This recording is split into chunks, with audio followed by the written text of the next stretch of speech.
Good morning! So ayan, magbabarley tea na naman tayo. So,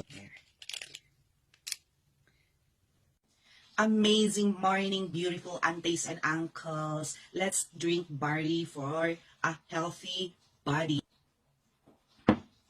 Ha? Ang mahal daw ng barley. Hindi mas mahal kaya ang iced tea. At mas mahal kaya ang mga milk tea. Mas mahal kaya ang mga frap. 10 sachets. Tapos, 1,000 pesos lang. Pag per sachet siya, 100. Pero alam mo ba, makakamura ka kung nag-member ka. Kasi, meron kang 50% lifetime discount. Binigyan na kita ng tip. Health is wealth. Kapag nag-umpisa kang uminom ng barley ngayon, of course, ma-e-enjoy mo ang pagtanda mo, ma-e-enjoy mo yung mga investments mo at mga savings mo. Makakapag-travel ka na wala kang sakit. Kaya ano pang inaantay nyo?